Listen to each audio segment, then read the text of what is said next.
So, who are you? I'm Saskilla. And how did, where did that name come from? It comes from my area. They used to call Dizzee Rascal Raskilla. It's like, my name's Hassan, so they used to call me Sass, and then I'd kill it to the end. That's one way. And it just kind of stuck from my friends. Alright. How did you get into the grime movement?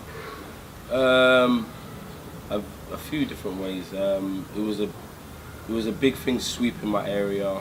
I couldn't really rap, but I liked garage tempo, so I used to like freestyle a lot. And then one day there was a competition for radio. I went to a competition, I won, and I got initiated into what would be called the grime crew at the time. That grime crew was New Brandflexx. Got into that and then started my career. And when was this? This was about 2003.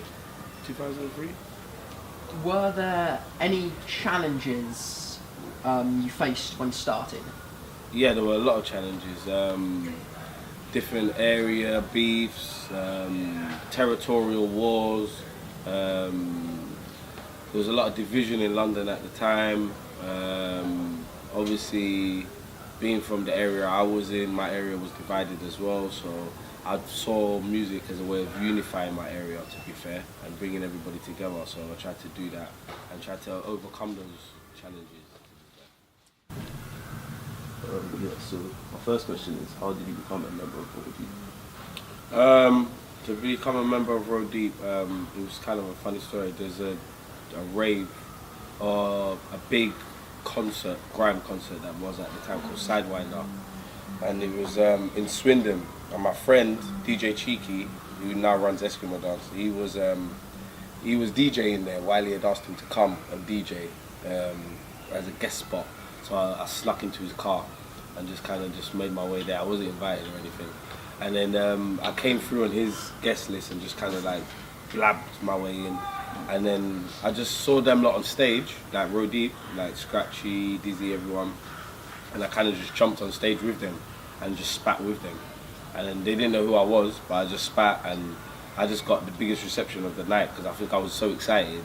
The crowd could feel my energy. And from that, the next day, Wiley, JME, all came to my mum's house and she was just making them tea. And it was just, I was in, that was it. Yeah, so do you think they're still as tight as you, or is everyone just doing their own thing? Oh, what, as in Road Deep themselves, or I think grime's kind of grown up with the artists, so everybody is able to do their own thing now. Like Jamie's got Boy Better Know now, Wiley's kind of got like various different businesses, and he's like doing Eskimo Dance, Culture Clash and other stuff. Me myself, I work with my own label now and work on various artists like Kyla, Drake and stuff like that. So we all are growing up in the music industry, but just in separate things. But we do come back together for certain things, whether it be something big for grime, like to elevate the culture. But everybody's kind of growing up in their own way, if you see what I'm trying to say. We've grown up with the music, if that makes sense. Seeing as you're from South London, was it kind of hard, you know, like fitting in with everyone else, seeing as everyone's from North? Yeah, it was very, very hard because back then, South itself was the biggest part of London. So South itself was broken up into South East, South West. South East and South West didn't really merge back then a lot. So if you were from South East, depending on where you were from, whether you were from Woolwich or Lewisham, you had more of an opportunity to get into East London. And then through East London, you could get into the grime scene. So when I started out my career, obviously New Brandflexx, it was me, Tiny Temper, my friend Boya, and another friend Pete. And for me and Tiny Temper especially, to get in, we had to go through the East London route. So we went through East London, and then through there, whether it be Road Deep or Aftershock or other little crews that were in East London, helped us to get into the grime scene. So, okay, what are the advantages or disadvantages of being on the beat as opposed to being solo? I'd say the disadvantages are friendship. Like you've got more control when you're a solo artist. So you choose what you want. You choose how you want to be seen. You choose your imagery a lot more.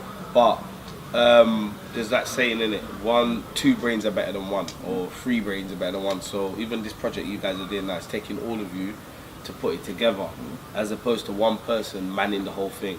So when you're in a group, sometimes your idea is not always the best idea. Shared ideas make a better outcome. Okay. So when you're in a group, someone might say, no, let's do that for the album cover, or let's do this for the video, or let's do this when we make a song, let's put this at the end, and you might not think that yourself. And sometimes it can be taken away when you become a solo artist, but at the same time, sometimes your ideas can get clouded by other people, and then their ideas can overshadow what you truly want for yourself. So you should, any artist should at least try both, if you see what I'm saying. But I believe group is better. I believe group is better, to be fair. And seeing how you dropped your projects, Godson of Grime, this year, like, describe the creative process of recording a strictly grime project. To create a strictly grime project at the time, I had a talk with Skepta, and we were talking about there's not enough grime albums.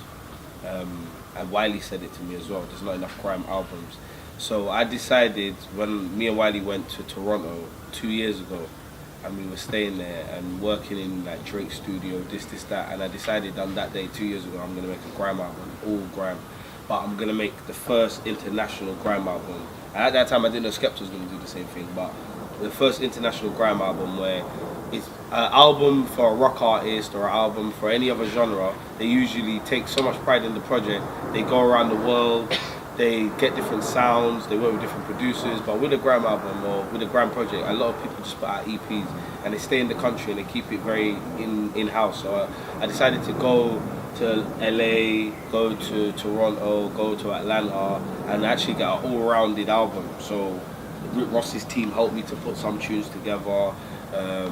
When I was in Toronto, I worked with like Drake's producers. They helped me with one tune, Train Mission from Canada. I went up there, I went to Africa, I worked with one producer when I was in West Africa, and then I put the project together. Then when I came back to England, I kind of finished it off with all the best of the producers that I like Mazero, Rude Kid, this person, that person, and then I finished up the project and then put it out. So I think that blueprint of what I've done, what Skepta's done, what Stormzy's doing now, is going to be the blueprint for all the albums going forward. No one's going to do what they were doing before, which is just get their mate and then get a couple songs and then put it out. Everyone's going to take pride in making a grime album, just like a hip-hop album or like a rock album or whatever. So I think that was the creative process for me. It was really about making sure it was a well-rounded international album that had got flavours from different parts of the world. So there's tracks on there like Grime in the USA, where I did make that in Los Angeles. I never made that in England. So the flavour, the sunshine, everything, the beaches, everything, that was part of my enjoyment of that song. So that was mostly the creative process, to be fair. And my last question is there anything we should look forward to musically and business-wise? Business-wise, right now I'm trying to work on like what I would call a grime school. So I'm working on a summer project that is going to be on in the summer, and it's going to just be a project where people can learn how to shoot music videos. They can learn how to like do editorials for grime projects or grime albums, and basically add to the industry. Like Jamal Edwards, when I first met him, he was just it's the same age as you, and he was coming up trying to do his thing, and he would turn up at places where people wouldn't expect him. Now he's a multi-millionaire from being a cameraman in our industry. So that shows that grime itself, if as a collective industry, is a multi-million pound industry, but it's just people are so broken up in different facets, no one can see it as a whole. So I'm trying to make like a school that's funded by the government that they will actually endorse and invest into grime as like a whole genre, as the writers. Without JP Patterson, who works for Complex magazine, who'd grown up in grime and being a writer, we wouldn't have some of the articles that we have in NME and and this, that, which adds to our industry. So there's so many different facets to grime. That's one thing I'm working on, and I'm working on that with Wiley as it goes. And then the second thing is Godson of Grime, my mixtape that I'm going to drop out after this album. Says just a thank you. It's basically more or less a thank you to everybody that bought and invested in the album, because obviously my album charted at top 40 and it's just got nominated for the Mercury Award. So because of that, I'm so happy. I'm just giving out a free mixtape, but this mixtape's got Stormy on it, Skepta, just like everyone I didn't put on my album, because my album was about me. So on this, it's like got a majority of those people, Miss Banks, Lady Leisha, like everyone that I didn't put on my album, they're on my mixtape just as a thank you, and I'm just giving that out for free for everyone. So Godson 1.5, that's gonna drop. Everyone can just have that when that comes out.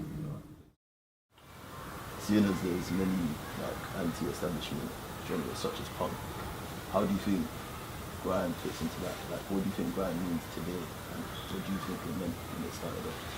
And how when grime started off, to be 100% real, no one cared about us. Not in the sense that you can just say, oh, we weren't cared about, and there was no money, and not to make it sound like a sob story, but no one cared about us. We were a forgotten generation in a way, that was on the streets, that is the cause in future times of like things like the riots, because there could have been riots back then, but it's just that there was grime. And there was a few outlets, like maybe a community centre that you could practice grime in, but there was no money in the community centre. There was no schemes. They weren't taking us anywhere on coaches. There was nothing going on. There wasn't even a football. It was probably burst. So the only thing that worked was someone bringing a microphone. There was some dusty decks in Woolwich somewhere, and then you'd see a bunch of us there, and we'd just be practicing, and until they lock off the lights and then go home. And that was basically all we had until they shut that down and took that away even. So we were just on the streets doing stuff. Like it was better than going and robbing someone for their phone or something. It was something to do. And back then there wasn't much for us to do. So we felt forgotten. And then when you go to another person's area and then you MC there, and then that's probably the first time we've come out of our area, because there's so much inter-area beef, and you could get stabbed for going over here or get stabbed for going over there. So just being able to go to a rave, and that was the only green light you're allowed to go to that rave, then the people in the area aren't going to trouble you as long as you're going to that venue. That was like, oh wow, Hackney, it's different here, it's got different buildings, and you'd see stuff, and then you'd MC there, and then they'd know your name, and then from there maybe they're not going to trouble you again the next time you go back there, and then, oh, Tottenham, oh, it looks different here, and then stuff like that. That was how we got out of our area. So from that, we kind of learned a unity amongst ourselves of, wow, you know what, in this music industry thing, we can all like have different beefs with each other, but on this grime thing, let's just leave each other alone. Like, if you're from North London, you're from West, or you're from East or Southwest, I'll leave you alone because you do this. And then that was like a green pass amongst the hoods, amongst the people that lived in the area. So that left everybody alone. Everyone, if you were an MC, you got a blight. No one would trouble you. But if you were just there for your own reasons, you still get beat up. So it just made an invisible green pass for you to go somewhere. So I think once we learned a fake unity amongst ourselves, we learned how powerful we could be. And then that we did have a voice. And I think when Dizzee was like the first commercial artist from our genre to do something, he was like a beacon for all of us, that wow, we don't have to just be on the block selling drugs, we can do something else. Wow, there's opportunity, we can actually make it out of the area and actually have a life, or because maybe the teacher's not encouraging us as much to do So we're thinking, you know what, there's actually another path. You don't have to just play football. There's another way out now, which never existed, because not everybody can sing. So wow, you can actually do this thing. So it was an option, and it was an opportunity to make money, and then to make your mum proud or whatever. And then I guess that was mainly how I felt grime was. It was very anti-establishment, because the establishment didn't care about us. So this was our way of saying what's going on in our area. This is our way of saying how our generation feels, what we're talking about, our slang, our kind of stamp on the UK for the first time. The UK's real first ever stamp, without having American influence. It was really our clothing, everything was us. So I guess, yeah, in a way it was a proud moment, a very, very proud moment. And it's anti-establishment now, but it seems a bit less anti-establishment, because it seems so more accepted. But true grime people, like obviously like Wiley's, Skepta's, they might be more commercially accepted, but their attitude is very still anti-establishment. Like, you know, F. David Cameron, we don't care. We don't care about his policies. He's never done anything for us. So we'll just carry on doing what we're doing and hope that people will follow us. Because anybody that's got a large following, you have a responsibility. You don't really see that at first, but then you realise later on that you have a responsibility, even if it's to your fans or the people that listen to you. So Dizzee knows that, Stormy knows that, everybody in grime knows they've got a responsibility. So you spoke about Wiley and Dizzee Rascal and Skepta, and to me they're like the forefathers of grime. So my question to you is like, which up and coming artists should we look forward to right now? You should look forward to people like Hardy Caprio. Hardy Caprio is going to be a really, really big artist. Uncle Mez is going to be a really big artist. There's Easy Gibbs. He's going to be very, very dangerous. Easy Gibbs. He's like a really, really good artist. Like probably of his generation, without hyping him up too much, probably the best of his generation, which is like under 20. He probably is the best. Then you've got obviously Novelist is big already. You've got a lot of people that are coming up. There's quite a lot. I could go on for ages. There's a lot. But the artists that are coming up, they all kind of have remembrances of what was there before, which is what I like about them. But at the same time, they have their own stamp. So Uncle Mez reminds me of DWE, but he's his own artist. He's got his own stamp. He's gonna come through with his own flavour. I'd say Hardy Caprio is gonna be the most heartfelt. He's like the Drake of the grime scene. He's gonna do songs that the other grime artists are not gonna do. He's gonna do songs about maybe losing his grandmother or something heartfelt, something touching that is not necessarily always what grime artists were doing. Which is why I like Tiny when I first ever discovered Tiny Temper, because I was like, wow, this guy in my area, man, like he's really, really sick. But he was making songs that, like Wifey Rhythm, that weren't what every grime MC was making at the time, because grime was very about saying F this, fuck that, we don't give a shit about this guy.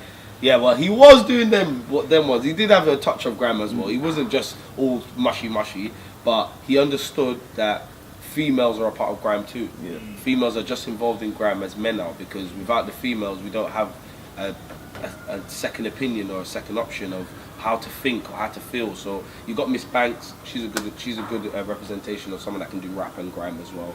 Miss Banks is good. There's a girl called Verma. She's from Sheffield. She's gonna be a very big artist. She's like as gully as the boys.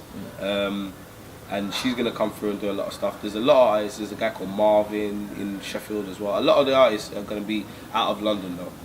A lot of the new grime artists, because grime's spread now, and it's not just a London thing, it's a nationwide thing.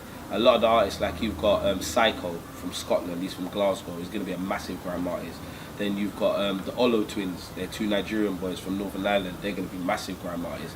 Then you've got Asteroid Boys are from Wales, they're going to be massive grime artists. So now it's bigger than just the Stormzy's and the in London. That's the London batch. But now you have all these different accents, all these different representations. There might be farms that they're talking about in Wales or whatever, or something. Not just necessarily that there is farms, but they might have a different take. They call themselves like the Farmyard Boys and stuff like that, which is not something that's naturally in grime. So the same way hip hop spread from New York, then it had this LA take, it had this Atlanta take, it had all these different versions of hip hop is what's happening in grime right now. So all these different people, like Birmingham people, are very more what grime was in London 10 years ago, because maybe we've got more CCTV, we've got more surveillance, it can't be as gully. Whereas in Birmingham, there's less CCTV, there's a lot more police on the streets, and there's a lot more crime going on in Birmingham than there was in London. So their version is my favourite right now. Birmingham, that's like my favourite grime right now. So yeah, there's a lot of artists to watch out for, and a lot of national grime to look out for, which makes it more exciting. Even the accents, I love the accents. I just love the accents, to be fair. Great. Nice to cut there.